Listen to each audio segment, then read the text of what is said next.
اللہ رب العزت نے جنت نیکوں کے لیے بنائی ہے، اللہ رب العزت نے جنت نمازیوں کے لیے بنائی ہے، اللہ رب العزت نے جنت قرآن کی تلاوت کرنے والوں کے لیے بنائی ہے، اللہ تعالیٰ نے جنت حاجیوں کے لیے بنائی ہے، اللہ تعالیٰ نے جنت نیک لوگوں کے لیے بنائی ہے، اللہ تعالیٰ نے جنت ان کے لیے بنائی ہے جو رمضان کے مہینے میں روزہ رکھتے ہیں، اللہ تعالیٰ نے جنت ان کے لیے بنائی ہے جو پڑوسی کا حق ادا کر کے زندگی گزارتے ہیں، اللہ تعالیٰ نے جنت ان کے لیے بنائی ہے جو دل سے اپنے ماں باپ کی خدمت کرتے ہوئے نظر آتے ہیں، اللہ رب العزت نے جنت ان کے لیے بنائی ہے جو انسان کے ساتھ حسن سلوک کرتے ہیں، پڑوسیوں کا بھی حق ادا کرتے ہیں، یعنی اپنا ہر ایک قدم اللہ اور اس کے رسول کی محبت میں گزارتے ہیں۔ یاد رکھو آج ہر انسان جنت میں جانے کا دعویٰ کرتا ہے، میں جنتی، لیکن اللہ قرآن میں صاف فرماتا ہے ان الابرار لفی نعیم، بے شک میں نے نیکوں کے لیے جنت کو بنایا۔ جنت میں جانا چاہتے ہو نمازوں کی پابندی کرنی پڑے گی، جنت میں جانا چاہتے ہو قرآن کی تلاوت کرنی پڑے گی، جنت میں جانا چاہتے ہو رمضان کے روزے رکھنے پڑیں گے، جنت میں جانا چاہتے ہو مال کی زکات نکالنی پڑے گی، جنت میں جانا چاہتے ہو ماں باپ کی دل سے خدمت کرنی پڑے گی، جنت میں جانا چاہتے ہو پڑوسیوں کا حق ادا کرنا پڑے گا، جنت میں جانا چاہتے ہو علماء سے سچی محبت کرنی پڑے گی۔ جب ہم اپنے نبی سے محبت کر کے زندگی کو گزاریں گے اور خدا کی قسم بعد مرنے کے قبر کے اندر جائیں گے اور آقا کا دیدار ہوگا، انشاءاللہ ہم سنیوں کا بیڑا پار ہوگا۔ تو اس لیے اللہ تعالیٰ نے جو ہمیں پیغام دیا، رب نے قرآن میں فرمایا بے شک میں نے نیکوں کے لیے جنت کو بنایا۔ اب ہمیں اچھا راستہ چننا ہے، اچھا راستہ چننا ہے، نیک لوگوں کے راستے پہ چلنا ہے، اللہ کے ولیوں کے دامن سے وابستہ ہو کے زندگی کو گزارنا ہے۔ آگے میرا رب فرماتا ہے وَإِنَّ الْفُجَّارَ لَفِي جَحِيمٍ، بے شک میں نے گناہگاروں کے لیے جہنم کو بنایا۔ اللہ نے جنت بھی بنائی ہے، اللہ نے جہنم بھی بنائی ہے، اللہ نے جنت نیکوں کے لیے بنائی، میں نے وہ باتیں آپ کے سامنے رکھ دی۔ آگے رب فرماتا ہے بے شک میں نے گناہگاروں کے لیے جہنم کو بنایا۔ اے انسان سن رب قرآن میں فرماتا ہے میں نے گناہگاروں کے لیے جہنم کو بنایا۔ مختصر کر کے بتا دوں اللہ نے بے نمازیوں کے لیے جہنم کو بنایا، اللہ نے اللہ اکبر مسلمانوں شرابیوں کے لیے جہنم کو بنایا، اللہ رب العزت نے جواریوں کے لیے، زانیوں کے لیے، نبی کے گستاخوں کے لیے جہنم کو بنایا ہے۔ اگر ہم نمازیں چھوڑیں گے جہنم ہمارا انتظار کر رہی ہے، ہم قرآن سے دور رہیں گے، نبی کی شان میں گستاخیاں کر کے زندگی گزاریں گے، جہنم ہمارا انتظار کر رہی ہے، ہم شرابیں پی پی کے زندگی گزاریں گے، جہنم ہمارا انتظار کر رہی ہے۔ اور شراب خدا کی قسم جس کے بارے میں میرے مصطفیٰ فرماتے ہیں اگر کوئی شراب کا ایک قطرہ بھی جان پوچھ کر حلق کے نیچے اتارے وہ جنت کو کیا جنت کی خوشبو بھی نہیں پائے گا۔ آج لوگوں کے معاملے بات سمجھ میں نہیں آتی، آج لوگ اچھی طرف نہیں جاتے، اچھے راستے کی طرف نہیں جاتے، آج لوگوں نے نہ جانے زندگی کو کیا سمجھ رکھا ہے۔ یاد رکھو یہ ہمارے دوست ہمارے اس وقت تک کام آئیں گے جب تک ہماری سانسیں چل رہی ہے، ہمارے رشتہ دار اس وقت تک کام آئیں گے جب تک ہماری سانسیں چل رہی ہے، ہمارے پڑوسی اس وقت تک کام آئیں گے جب تک ہماری سانسیں چل رہی ہے۔ یاد رکھو مسلمانوں ایک دن وہ آئے گا جب دوست تمہارے کام نہیں آئے گا، ایک دن وہ آئے گا جب پڑوسی تمہارے کام نہیں آئے گا، ایک دن وہ آئے گا جب تمہارا قریبی دوست تمہارے کام نہیں آئے گا۔ وہ وقت کون سا ہوگا؟ وہ وقت وہ ہوگا جب تمہارے جسم سے روح نکل جائے گی، تمہارا انتقال ہو جائے گا اور تمہارے ہی چاہنے والے، تمہارے اپنے، تمہارے پڑوسی، تمہارے رشتہ دار، تمہارے دوست و احباب تمہیں کاندھے پہ اٹھا کے لے جائیں گے اور قبر کے اندر چھوڑ کر آ جائیں گے۔ خدا کی قسم کبھی کبھی جب رات کو سویا کرو اپنی قبر کو بھی یاد کر لیا کرو۔ آج جب ہم اپنے بستر بستر میں سوتے ہیں, اکیلے تنہا کمرے کے اندر ہوتے ہیں, اچانک اگر لائٹ چلی جائے تو ہم گھبرا جاتے ہیں, ہم ڈر جایا کرتے ہیں. اگر ہماری کمرے کی چھت پر اگر چھپکلی ہم کو نظر آ جائے تو ہم ڈر جاتے ہیں, کسی بھی طریقے سے اس چھپکلی کو دور کرتے ہیں. لیکن مسلمانوں, کبھی تم نے سوچا وہ قبر کا منظر کتنا بھیانک ہوگا, جس کے اوپر بھی مٹی ہوتی ہے, جس کے نیچے بھی مٹی ہوتی ہے, جس کے دائیں بھی مٹی ہوتی ہے, جس کے بائیں بھی مٹی ہوتی ہے, آگے پیچھے مٹی ہی مٹی ہوتی ہے. اور آج جب ہم اپنے بستر میں ہوتے ہیں بغیر تکیے کہ ہم کو نیند نہیں آتی, اے تکیوں پہ سونے والوں, اے بستر لگا کے سونے والوں, کبھی قبر کے بارے میں سوچا؟ جب رات کو اپنے بستر پہ جایا کرو تو یہ سوچ لیا کرو کہ آج ہم نے نمازیں پڑھی یا نہ پڑھی, آج ہم نے قرآن کی تلاوت کی ہے یا نہیں, آج ہم نے اپنے ماں باپ کو سلام کیا ہے کہ نہیں, آج ہم نے پڑوسی کا حق ادا کیا ہے کہ نہیں. لیکن آج ہم ہیں نمازوں کو چھوڑ رہے ہیں, قرآن کی تلاوت سے دور ہیں. آج نوجوان ماں باپ کو گھور گھور کے زندگی گزار رہا ہے, ماں باپ کو ستا رہا ہے, ماں باپ کو گالیاں دے رہا ہے, ماں باپ کو گھر سے نکال رہا ہے. اے ماں باپ کو گالیاں دینے والوں, ماں باپ کو بھوکا ماننے والوں, ایک لقمے کے لیے ماں باپ کو ستانے والوں, ذرا سوچو مرنے کے بعد جب اپنی قبر کے اندر جاؤ گے اور قبر کے اندر اگر میرے آقا نے چہرہ پھیر لیا تو بولو کوئی دوست بچانے نہیں آئے گا, قبر میں تمہارا ساتھی بچانے نہیں آئے گا, قبر میں تمہارا رشتہ دار بچانے نہیں آئے گا. ایک ذات ہے جو قبر میں بھی تمہارے کام آئے گی, ایک ذات ہے جو کل قیامت کے دن تمہارے کام آئے گی. اسی ذات سے اپنا رشتہ مضبوط کر لو. وہ ذات کوئی اور نہیں, وہ ذات حسنین کے نانا کی ذات ہے, وہ ذات نبیوں کے امام کی ذات ہے. اگر دنیا میں ترقی چاہتے ہو, بات مردے کے قبر میں سکون چاہتے ہو, کل قیامت کے دن جنت چاہتے ہو, تو نبی کی محبت دل میں بسا کے زندگی گزارنا شروع کر دو. یقیناً دنیا میں بھی کامیاب رہو گے, بعد مرنے کے قبر میں بھی کامیاب.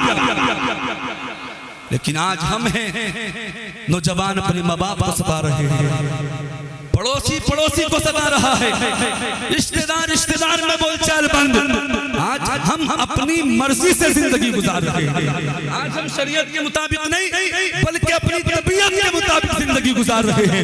دل میں آیا تو امام صاحب کو سلام کر لیا, دل میں آیا تو پڑوسی کا حق ادا کر لیا, دل میں آیا تو قرآن کی تلاوت کر لی, دل میں آیا تو نماز پڑھ لی. اے لوگوں, کب تک اپنی زندگی کے مطابق اپنی منمانی کرو گے, کب تک اپنے آپ زندگی گزارو گے؟ کامیابی چاہتے ہو, ترقی چاہتے ہو, بعد مرنے کے قبر میں سکون چاہتے ہو, تو نبی کے دامن سے وابستہ ہو جاؤ, آقا کے فرمان پہ عمل کر لو. ہمیں فرصت ہی نہیں, ہمیں فرصت ہی نہیں, ہم کہاں آقا کے فرمان پہ عمل کرتے ہیں. ہم تو آقا کا فرمان سننے کے لیے تیار نہیں, ہم تو آقا کی حدیث سننے کے لیے تیار نہیں. آؤ سنو بات کو مکمل کر لوں. میرے مصطفیٰ نے ارشاد فرمایا تھا قیامت کا دن ہوگا, نفسی نفسی کا عالم ہوگا. کل قیامت کا دن جنت 5 لوگوں کو تلاش کرے گی. بول دو محبت سے سبحان اللہ. اس حدیث میں پیغام لے جاؤ اور میں بات کو مکمل کر لوں. کتنے لوگوں کو؟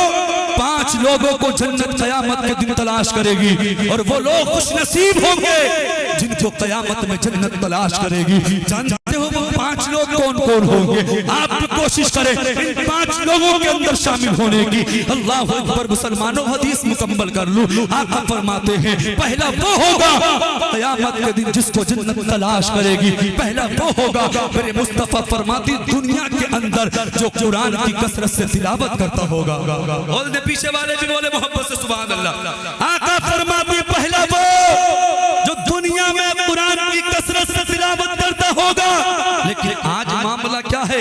قرآن تو دور کی بات, ہم قرآن کو اٹھا کے تک نہیں دیکھتے. ہم نے قرآن کو کتابوں میں سجا کے رکھ دیا. ہم دنیا کے ہر اخبار پڑھتے ہیں, صبح کو اٹھتے ہیں فیس بک بھی چیک کرتے ہیں, واٹس ایپ بھی چیک کرتے ہیں, ٹویٹر بھی چیک کرتے ہیں, انسٹاگرام بھی چیک کرتے ہیں, اخبار بھی پڑھتے ہیں. لیکن آج ہم بعد نماز فجر ہم قرآن کو کھول کے نہیں دیکھتے, ہم قرآن کی تلاوت نہیں کرتے. اور قرآن تو اللہ کی وہ مقدس کتاب ہے. اللہ اکبر مسلمانوں, جس گھر میں پڑھی جاتی ہے اللہ کی رحمتوں کا نزول اس گھر میں ہوتا ہے.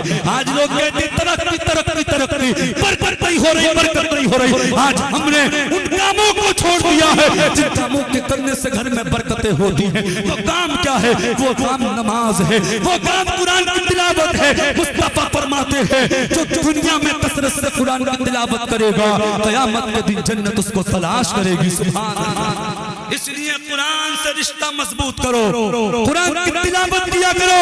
ایک پارہ نہ صحیح, آدھا پارہ نہ صحیح, کم سے کم 2-4 رکوع روزانہ قرآن کی تلاوت کیا کرو. اور اپنے بچوں کو قرآن کی تعلیم دلاؤ, اپنے بچوں کو قرآن پڑھنا سکھاؤ. اس لیے جب تمہارا انتقال ہوگا, اگر تم نے اپنے بیٹے کو قرآن پڑھایا ہوگا, عالم بنایا ہوگا, قاری بنایا ہوگا, حافظ بنایا ہوگا, تو تمہارے انتقال کے بعد یہی تمہارا حافظ قرآن بیٹا کام آئے گا. تمہاری خود نماز جنازہ پڑھاتا ہوا نظر آئے گا. تمہارے سارے رشتہ دار تمہارے انتقال کے بعد تمہیں دفنا کے قبر میں چھوڑ کے آ جائیں گے. لیکن اگر تم نے ایک بیٹے کو بھی حافظ بنایا ہوگا, سارے آ کر بریانی پر ٹوٹ پڑیں گے. کوئی بریانی گرم مانگ رہا ہوگا, کوئی بریانی کی بوٹی مانگ رہا ہوگا, کوئی کچھ مانگ رہا ہوگا. لیکن جو تم نے حافظ قرآن بیٹا بنایا ہوگا, سب کے بعد وہ اکیلا تنہا قبر پہ باقی رہے گا. کبھی یاسین شریف کی تلاوت کرے گا, کبھی سورہ ملک کی تلاوت کرے گا, کبھی سورہ بقرہ کی تلاوت کرے گا,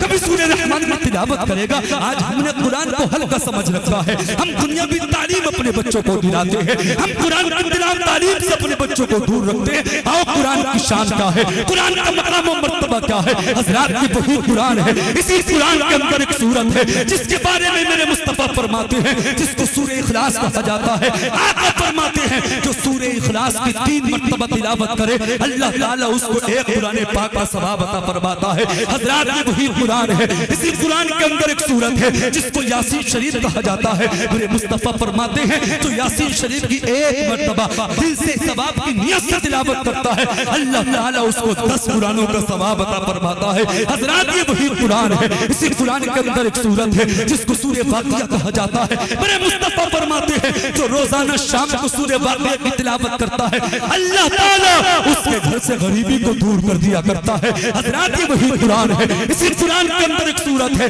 جس کو سورہ ملک کہا جاتا ہے. مصطفیٰ فرماتے ہیں جب سورہ ملک کی تلاوت کرنے والا اپنی قبر میں جائے گا اللہ اس کی قبر کو جنتی باغوں میں سے باغ بنا دے گا. حضرات یہ وہی قرآن ہے, اسی قرآن کے اندر ایک سورت ہے جس کو سورہ کہف کہا جاتا ہے. میرے مصطفیٰ فرماتے ہیں جو روزانہ صبح کو سورہ کہف کی شروع کی تصائبوں کی تلاوت کرے گا وہ دجال کے فتنے سے بھی محفوظ. آقا فرماتے ہیں وہ دجال کے فتنے سے بھی محفوظ رہے گا. آج ہم نے قرآن کی تلاوت کو چھوڑ دیا, اسی لیے پریشانیاں ہمارے گھروں میں, برکتیں اسی لیے نہیں ہوتی. ہم آقا کے فرمان پہ عمل نہیں کرتے, پھر کہتے ہیں کامیابی نہیں مل رہی. سورہ واقعہ پڑھو, سورہ ملک پڑھو, سورہ یاسین شریف کی تلاوت کرو. آج ہمیں قرآن کی تلاوت کا شوق رہا ہے. آؤ سنو کروڑوں حنفیوں کے امام حضرت امام اعظم ابو حنیفہ, جانتے ہو امام اعظم ابو حنیفہ کو قرآن کی تلاوت کا کتنا شوق تھا. تاریخ بتاتی ہے امام اعظم ابو حنیفہ نے عشاء کے وضو سے 45 سال تک فجر کی نماز کو پڑھا ہے. سبحان اللہ, 45 سال تک. آپ نے یہ تو سنا غوث پاک نے 40 سال تک عشاء کے وضو سے فجر کی نماز کو پڑھا. نعرہ تکبیر, نعرہ رسالت, مسلک اعلیٰ حضرت شاعر اسلام, نعرہ تکبیر, نعرہ رسالت, بہترین نواز کے مالک جناب مفتی عامر ظفر صاحب جو بریلی شریف کی سرزمین سے چل کر تشریف لائے. میرے فوراً بعد انشاءاللہ آپ ان کو سماعت کریں گے. میں اپنی حدیث پاک جو میں نے موضوع بنایا میں اس کو مکمل کروں. جی لگا کے بولے سبحان اللہ, اور طرف کے بولے یا رسول اللہ. امام اعظم ابو حنیفہ نے 45 سال تک عشاء کے وضو سے فجر کی نماز کو پڑھا. جانتے ہو امام اعظم ابو حنیفہ کو قرآن کی تلاوت کا کتنا شوق تھا. چند منٹ میں سن لیں بات کو مکمل کر لیں. امام اعظم ابو حنیفہ رمضان المبارک کے مہینے میں 61 قرآن پورا کیا کرتے تھے. سبحان اللہ, کتنے قرآن؟ آج ہم ہم دو چار قرآن پڑھ لیں تو اپنے آپ کو سب سے بڑا قاری سمجھتے ہیں کہ ہم نے اتنے قرآن پڑھ دیے، اتنے قرآن پڑھ دیے۔ امام اعظم ابو حنیفہ کروڑوں حنفیوں کے امام رمضان کے مہینے میں 61 قرآن ختم کیا کرتے تھے، مکمل کیا کرتے تھے۔ 30 قرآن دن میں، 30 قرآن رات میں، اور 1 قرآن نماز تراویح میں ادا کیا کرتے تھے، پڑھا کرتے تھے۔ اللہ اکبر مسلمانوں، تاریخ بتاتی ہے امام اعظم ابو حنیفہ نے ایک روایت کے مطابق 55 حج کیے۔ سبحان اللہ، 55 حج کیے۔ ایک روایت کے اندر آتا ہے امام اعظم ابو حنیفہ جس مکان میں وصال ہوا، انتقال ہوا، اسی مکان میں انتقال سے پہلے آپ نے 7000 مرتبہ قرآن پاک کو ختم کیا۔ سبحان اللہ، 7000 مرتبہ قرآن پاک کو مکمل کیا۔ جانتے ہو، اور ان کے بارے میں امام اہل سنت اعلیٰ حضرت فرماتے ہیں امام اعظم ابو حنیفہ کا 30 سال کا معمول تھا، 30 سال کا دستور تھا۔ جانتے ہو کیا دستور تھا؟ اعلیٰ حضرت فرماتے ہیں امام اعظم ابو حنیفہ 30 سال تک ایک رات میں 30 سال تک، یعنی ہر رات ایک رکعت میں، اعلیٰ حضرت فرماتے ہیں امام اعظم 30 سال تک ہر رات پہلی رکعت میں ایک قرآن پاک مکمل کیا کرتے تھے۔ سبحان اللہ، ایک قرآن ہر رات ایک رکعت میں، پہلی رکعت میں ایک قرآن پورا کیا کرتے تھے۔ اور آپ کا یہ معمول، آپ کا یہ عمل 30 سال تک رہا۔ آج ہم بات کرتے ہیں کامیابی کی ترقی کی، ہم کہاں قرآن پڑھتے ہیں؟ قرآن سے محبت کرو، کامیابی چاہتے ہو قرآن کو سینے سے لگا لو، بات کو مکمل کر لو۔ نبی فرماتے ہیں قیامت کا دن جنت 5 لوگوں کو تلاش کرے گی۔ اجازت ہے آگے بڑھ جاؤں؟ حدیث مکمل کر لوں؟ ہاتھ اٹھا کے بولے سبحان اللہ، سارے لوگ بولے یا رسول اللہ۔ نمبر 1 جو قرآن کی دنیا میں کثرت سے تلاوت کرتا ہے۔ نمبر 2 مصطفیٰ فرماتے ہیں جو دنیا میں بھوکوں کو کھانا کھلاتا ہے۔ اللہ نے دولت سے نوازا ہے، دولت عطا کی ہے، تو دنیا کے اندر پڑوسیوں کو کھانا کھلاؤ، بھوکوں کو کھانا کھلاؤ، یتیموں کو کھانا کھلاؤ، مسکینوں کو کھانا کھلاؤ۔ اگر تم نے یہ نہ کیا تو کل قیامت کے دن اللہ کی بارگاہ میں یہ جواب بھی دینا ہوگا۔ یتیم مسکین کل قیامت کے دن رب کی بارگاہ میں کہیں گے مولا یہ میرے محلے کے مالدار ہیں، امیر ہیں، ان پر دنیا میں ہمارا حق تھا، انہوں نے وہ ہمیں نہ دیا، آج ہم ان سے اپنا حق مانگیں گے۔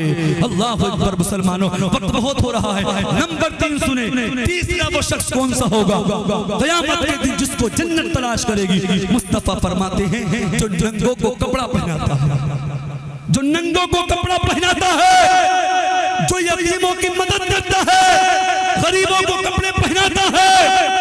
چہروں کی محفل میں آنے والوں کچھ نہ کچھ پیغام لے کے جاؤ۔ آج ہمارے نوجوان اپنا پیسہ خرافات میں بہت خراب کرتے ہیں۔ شادی کسی نوجوان کی ہونے لگے 10-20 ہزار کے پٹاخے، 10-20 ہزار کے پٹاخے۔ میں اس نوجوان سے بڑی محبت سے کہنا چاہوں گا تو 10-20 ہزار کے پٹاخے اپنی شادی میں نہ لے کے آ، بلکہ اپنی شادی میں کام کیا کر، اپنی بستی کے 2-4 غریبوں کو اپنے ساتھ لیا کر۔ شادی کی تاریخ سے پہلے جب تو اپنی شادی کے لیے کپڑے لے کے جائے، کپڑے لینے کے لیے جائے تو اپنی غریب کے 2-4 غریبوں کو، اپنی بستی کے 2-4 غریبوں کو اپنے ساتھ لے جایا کر، اور ان غریبوں کو اللہ اکبر کپڑے دلا دیا کر، اور اپنے ساتھ انہیں لباس میں ان کو برات میں لے جایا کر۔ خدا کی قسم ادھر وہ بستی کے غریب خوش ہوں گے، ادھر تجھ سے میرے آقا راضی ہو جائیں گے۔ خرافات کرنے سے، آتش بازی کرنے سے، ڈیجے باجے سے ہو سکتا ہے کل قیامت کے دن تم کو جہاں تمہارے جہنم میں جانے کا سبب بن جائے۔ اگر تم نے خرافات کو بند کر کے کسی غریب کی مدد کر دی، کسی یتیم کی مدد کر دی، کسی مسکین کی مدد کر دی، تو وہ مسکین بھی خوش ہو جائے گا، اللہ بھی خوش ہو جائے گا، اور اللہ کے رسول بھی خوش ہو جائیں گے۔ تو ننگوں کو کپڑا پہناؤ، یعنی مظلوموں کو کپڑا پہناؤ، یتیموں کو کپڑا پہناؤ۔ نمبر 4 سنیں، میرے مصطفیٰ فرماتے ہیں چوتھا وہ ہوگا جو دنیا میں اپنی زبان کی حفاظت کرتا ہوگا۔ غور کریں، میں بھی اپنے اوپر غور کروں، آپ بھی اپنے اوپر غور کریں۔ آج نوجوان بلا وجہ گانے گنگناتے ہیں، چوراہوں پر گالیاں دیتے، بلا وجہ گناہوں کے دلدل میں پھنستے ہیں۔ میرا رب قرآن میں فرماتا ہے وَيْلٌ لِكُلِّ ہُمَزَةٍ لُمَزَةٍ، رب فرماتا ہے خرابی ہے اس انسان کے لیے جو اپنے بھائی کی پیٹھ پیچھے برائیاں کرتا ہے۔ اللہ نے زبان دی ہے تو اس سے نبی کی نعت کے ترانے گنگناؤ۔ اللہ نے زبان دی ہے سرکار پہ پہ اس زبان سے درود پاک پڑھا کرو، بلا وجہ کسی کو گالی نہ دو، چوراہوں پر کسی کو برا بھلا نہ کہو، کسی کی چغلی نہ کرو، کسی کی غیبت نہ کرو۔ میرے مصطفیٰ فرماتے ہیں من کان ذا وجہین فی الدنیا کان لہ یوم القیامہ لسان من نار۔ مشکات شریف کی حدیث پاک ہے، صفحہ نمبر 413 پہ موجود ہے۔ حضرت عمار سرکار کے صحابی اس حدیث کے راوی ہیں، وہ کہتے آقا نے ارشاد فرمایا دنیا کے اندر جو دو منہ والا ہوگا قیامت کے دن اس کی زبان میں جہنم کی آگ کو بھرا جائے گا۔ مصطفیٰ فرماتے دو منہ سے مراد دنیا میں جو چغلی کرتا ہوگا، غیبت کرتا ہوگا، ایسے انسان کی زبان میں قیامت کے دن جہنم کی آگ کو بھرا جائے گا۔ زبان سے کسی کو برا بھلا نہ کہو، گالی نہ دو، کسی کی چغلی نہ کرو، بلکہ اللہ نے زبان دی سرکار پر درود پڑھو، سرکار پر سلام پڑھو، کہ ہو سکے تو آپ کو وقت ملے، آپ کو ٹائم ملے تو کم سے کم روزانہ سرکار پر 313 مرتبہ درود پاک پڑھ لیا کرو۔ نمبر 4 مصطفیٰ فرماتے جو اپنی زبان کی حفاظت کرتا ہے قیامت میں جنت اس کو تلاش کرے گی۔ آخری سنیں، آقا فرماتے 5واں وہ شخص ہوگا جس کو جنت قیامت کے دن تلاش کرے گی۔ 5واں وہ ہوگا مصطفیٰ فرماتے دنیا میں جو کثرت سے مجھ پہ درود پاک پڑھتا ہوگا۔ سبحان اللہ، آج ہمارے پاس ہر جگہ کے لیے وقت ہے، ہر جگہ ہم کئی گھنٹے بلا وجہ بیٹھتے ہیں، اگر وقت نہیں تو سرکار پہ درود پاک پڑھنے کے لیے نہیں۔ علماء فرماتے جو 313 مرتبہ روزانہ سرکار پہ درود پاک پڑھے اس کا شمار کثرت سے درود پاک پڑھنے والوں میں ہوتا ہے۔ اس لیے اپنی زندگی کو اچھا کر لیں، دنیا میں کامیابی چاہتے ہو، ترقی چاہتے ہو، ماں باپ کی دل سے خدمت کریں، کیونکہ ماں باپ راضی ہیں، نماز اللہ کی بارگاہ میں قبول ہے، ماں باپ راضی ہیں، روزے اللہ کی بارگاہ میں قبول ہے، ماں باپ راضی ہیں، حج اللہ کی بارگاہ میں قبول ہے۔ اگر ہمارے ماں باپ ہم سے ناراض ہیں، کوئی بھی عبادت ہماری اللہ کی بارگاہ میں قبول نہیں ہو سکتی۔ اور میں تو آخر میں اتنا کہوں گا، دنیا کے اندر ماں باپ کی بد دعائیں نہیں بلکہ ماں باپ سے دعائیں لے کے زندگی کو گزارا۔